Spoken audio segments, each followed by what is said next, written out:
नमस्कार दोस्तों। पिछली वीडियो में हमने भगवान शिव के 12 ज्योतिर्लिंगों में से 5वें ज्योतिर्लिंग केदारेश्वर ज्योतिर्लिंग से जुड़ी कथा के बारे में जाना था। आज की वीडियो में हम छठे ज्योतिर्लिंग भीमाशंकर ज्योतिर्लिंग की कथा से परिचित होंगे। तो चलिए शुरू करें। यह ज्योतिर्लिंग महाराष्ट्र में स्थित है।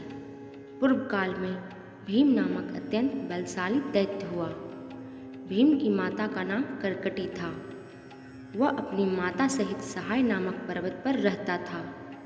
एक दिन उसने अपनी माता से पूछा कि मेरे पिता कौन हैं और तुम यहाँ अकेली क्यों रहती हो। तब माता ने कहा, तुम्हारे पिता कुंभकर्ण थे, भगवान श्री राम ने उनका वध कर डाला।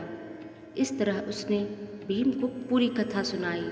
फिर कहा, जब मैं विधवा हो गई थी तो अपने माता पिता के घर रहने लगी। एक दिन मेरे माता पिता ने अगस्त्य मुनि के शिष्य को आहार बनाना चाहा। तब उस शिष्य ने उनका वध कर डाला। तब से मैं इस पर्वत पर अकेले रहने लगी। यह सब सुन भीम अत्यंत क्रोध हुआ कि देवताओं ने विष्णु के साथ मिलकर मेरे कुल को नष्ट कर दिया। इसके अतिरिक्त जो पुत्र अपने पिता का बदला ना ले सके उसे अत्यंत नीच समझना चाहिए।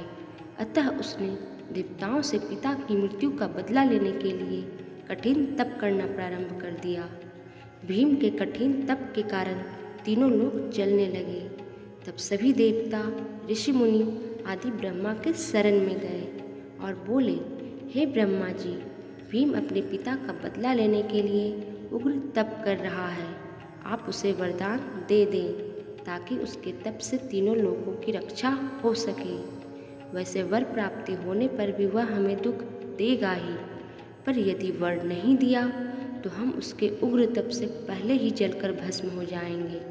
देवताओं की प्रार्थना पर ब्रह्मा जी दैत्य के पास गए और भीम से वर मांगने को कहा। भीम ने उनसे अप्रमेय बल देने की प्रार्थना की। बल प्राप्त हो जाने पर भीम अत्यंत प्रसन्न हो अपनी माता के पास जाकर बोला, हे माता, अब मैं सभी देवताओं और मुनियों का वध कर डालूंगा। फिर उसने ऐसा भयानक शब्द किया जिसे सुन तीनों लोग कांपने लगे। यह देख सभी दैत्यों ने उसे अपना राजा बना लिया। फिर वह दैत्यों की सेना लेकर इंद्रलोक पर चढ़ाई कर दी। उसके भय से भयभीत हो सभी देवगण भगवान विष्णु के शरण में चले गए और उनसे रक्षा करने की प्रार्थना की।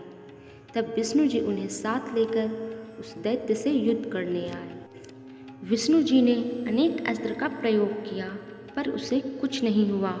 अंत में उन्होंने ब्रह्मास्त्र उठाया। तब आकाशवाणी हुई, हे विष्णु, तुम इस दैत्य पर विजय प्राप्त नहीं कर सकोगे।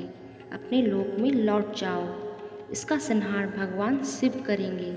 यह सुन भगवान विष्णु अंतर ध्यान हो गए। भीम देवताओं पर विजय प्राप्त कर देवलोक में दैत्यों को प्रतिष्ठित कर वहां से लौट आया।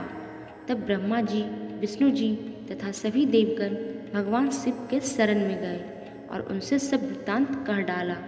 यह सुन महादेव जी ने कहा, जब भीम कामरूप देश के राजा प्रियधर्मा को दुख पहुंचाएगा तब हम उसका संहार करेंगे।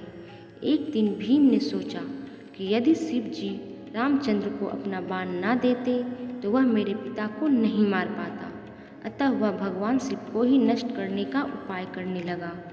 शिव जी कहीं दिखाई नहीं देते, इसलिए वह उनके भक्तों को ही दुख पहुंचाना शुरू कर दिया ताकि शिव जी उन्हें बचाने हेतु आए। वह सेना सहित मिलकर सभी शिव भक्तों को ढूंढ ढूंढ कर मारने लगा। एक दिन वह कामरूप के राजा प्रियधर्मा को शिव जी का परम भक्त जानकर सेना सहित उनके पास पहुंचा और उसने राजा को पकड़कर बंदी बना लिया। इस अवस्था में भी राजा अपनी पत्नी दक्षा संग भगवान शिव का ध्यान करना ना छोड़े। वे गंगा का स्मरण कर मानसी स्नान कर लेते और बंदी गृह में ही पार्थिव शिवलिंग बनाकर उनका पूजन करते। उनकी सेवा से प्रसन्न होकर शिव जी गुप्त रूप से उस मूर्ति में स्थित हो गए। जब भीम को इस बात का पता चला तो खड्ग ले उसे मार डालने के लिए उनके पास आया। उसने क्रोध में राजा से पूछा, यह तुम क्या कर रहे हो? राजा बोले, मैं संपूर्ण विपत्तियों को नष्ट करने वाले भगवान शिव का पूजन कर रहा हूँ। तुम्हें जो मन में करे वह करो, पर मैं पूजन करना नहीं छोड़ूंगा। तब भीम ने कहा, हे मूर्ख, तुम इस मूर्ति को उठाकर फेंक दे और शिव का नाम लेना छोड़ दे, नहीं तो मैं तुम्हें मार डालूंगा। परंतु राजा ने उनकी बातों को अनसुना कर दिया और बोला, हे राक्षस, अब तेरा अंतिम समय निकट आ गया है। अगर तुमने मेरे साथ कुछ भी किया तो शिव जी तुम्हें जलाकर भस्म कर देंगे। यह सब सुन भीम ने राजा पर जैसे ही अपना खड्ग चलाया, उसी समय राजा द्वारा स्थापित पार्थिव मूर्ति से शिवजी प्रकट हो गए। भीम ने भगवान शिव का महाभयानक रूप देख भयभीत हो गया। शिवजी बोले, हे दैत्यराज, अब तू अपना बल दिखा और तू हमारी शक्ति देख। फिर दोनों में युद्ध होने लगा। फिर शिवजी ने अपने त्रिशूल से ऐसा प्रहार किया कि भीम मूर्छित हो गया। फिर सभी दैत्य ने मिलकर शिवजी के ऊपर चढ़ाई कर दी। तब शिवजी अत्यंत क्रुद्ध होकर एक जोर की हुंकार भरी, जिसकी ज्वाला से भीम सहित सभी दैत्य जलकर भस्म हो गए।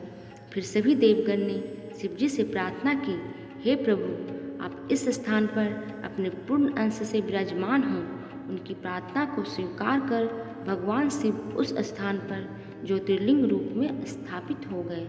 उस स्थान पर भीम जलकर भस्म हुआ था, अतः उस ज्योतिर्लिंग का नाम भीमाशंकर पड़ा। ऐसे ही और वीडियोस देखने के लिए मेरे चैनल को सब्सक्राइब, लाइक जरूर करें, साथ ही बेल आइकन जरूर दबाएं। तब तक के लिए धन्यवाद।